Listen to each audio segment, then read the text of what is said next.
সিঁড়ি দিয়ে উপরে উঠে দেখল এ কি, তার শোবার ঘরে আলো জ্বলছে।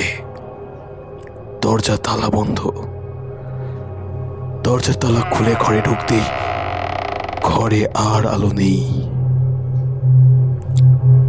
মুখস্থ জায়গায় হাত রেখে সুইচ পেল অনিমেষ। সুইচ টিপল, আলো জ্বলল না। হাতে টর্চ টিপল অনিমেষ। মনে হলো ঘরের মধ্যে অন্ধকার যেন নড়ছে, চড়ছে, ঘোরাঘুরি করছে। কে? ভয় আর তো চিৎকার করে উঠল অনিমেষ। কাকে দেখলো অনিমেষ? চোখের ভুল নাকি সত্যিই কেউ আছে? শীতের সন্ধ্যায় একটা গা ছমছমে ভূতের গল্পের আমেজ পেতে শুনতে থাকুন গপ্প দফতর।